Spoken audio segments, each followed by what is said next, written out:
Ça peut se faire avec un membre de votre famille ou avec un ou une amie, mais il est important de garder une distance entre les différentes personnes.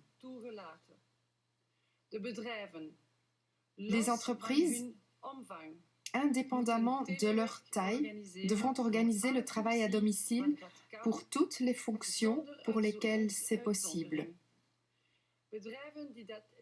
Les entreprises pour lesquelles ce n'est pas possible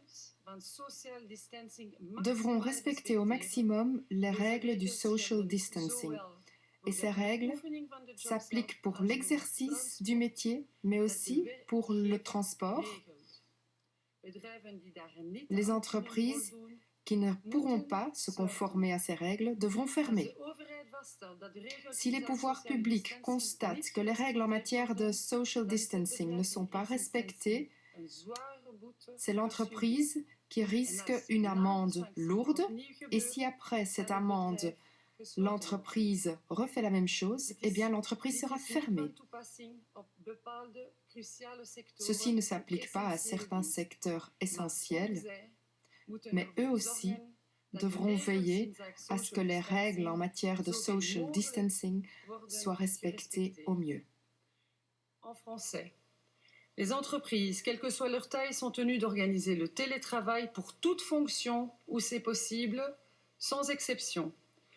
Pour celles pour qui cette organisation n'est pas possible, le respect de la distanciation sociale sera scrupuleusement respecté. Cette règle est d'application à la fois dans l'exercice du travail et dans le transport organisé par l'employeur. S'il est impossible pour des entreprises de respecter ces obligations, elles doivent fermer. Si les autorités constatent que les mesures de distanciation sociale ne sont pas respectées, l'entreprise s'expose à une lourde amende. Dans un premier temps, en cas de non-respect après la sanction, l'entreprise devra fermer. Ces dispositions ne sont pas d'application pour les secteurs cruciaux et services essentiels. Ces derniers devront toutefois veiller à respecter dans la mesure du possible les règles de distanciation sociale. En ce qui concerne les magasins et commerces non essentiels, ils sont fermés, à l'exception donc des magasins alimentaires, des pharmacies, des magasins pour animaux et des librairies. Par ailleurs, l'accès aux grandes surfaces sera régulé avec un accès limité à un nombre précis de clients, une personne par 10 mètres carrés à la fois et une présence de 30 minutes maximum afin de permettre à chacune et à chacun de pouvoir accéder au bâtiment. Les cafés doivent impérativement rentrer leur mobilier de terrasse. Les magasins de nuit peuvent rester ouverts jusqu'à 22 heures en respectant les consignes en termes de distanciation sociale. Et en ce qui concerne les coiffeurs, un client par salon sera autorisé à la fois. Les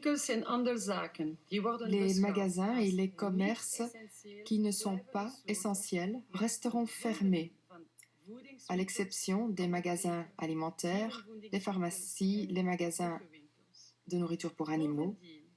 De plus, l'accès aux supermarchés sera réglementé. L'accès sera limité à un nombre de clients spécifique, une personne par 10 mètres carrés, et l'on fera ses courses pendant 30 minutes maximum. Il est essentiel que les cafés rentrent leur mobilier de terrasse. Les magasins de nuit resteront ouverts jusqu'à 22 heures, tout en respectant les règles en matière de distanciation sociale. En ce qui concerne les coiffeurs, ce sera un client par fois. Les transports en commun devront s'organiser de manière à ce que la distanciation sociale puisse être garantie. De telle manière que la distanciation sociale peut être garantie. Les voyages en dehors de la Belgique qui ne sont pas considérés comme indispensables seront interdits jusqu'au 5 avril. Les voyages à l'étranger qui ne sont pas considérés comme étant essentiels seront interdits, et ce jusqu'au 5 mars prochain. Les marchés de plein air sont fermés. Les échoppes de nourriture sont autorisées uniquement là où elles sont indispensables. Les marchés seront fermés. Et ce qui est alimentaire ne sera autorisé que là où c'est indispensable. Les services de police veilleront à ce que ces mesures soient respectées strictement. Les mesures entreront en vigueur demain à midi et seront applicables jusqu'au 5 avril. Et ces mesures entreront en vigueur demain à midi. Elles seront d'application jusqu'au 5 avril inclus. Je suis pleinement consciente de l'effort qui vous est demandé et je mesure sa difficulté. Mais vous devez comprendre que cet effort est indispensable. C'est notre meilleure chance de mettre le plus rapidement possible cette épreuve derrière nous. Je sais que vous ne manquez pas de volontarisme et de courage. Je le vois au quotidien dans le dévouement de toutes ces personnes qui sont en première ligne dans la crise, par exemple, et en particulier le personnel soignant, mais pas seulement. Je pense que nous devons faire preuve d'unité, de solidarité, d'entraide vis-à-vis de nos familles, vis-à-vis de nos amis. Veillez à ce que vos proches se sentent bien. En 2020, on a les technologies, même si on se rend bien compte que ce n'est pas toujours facile à utiliser ou possible à utiliser.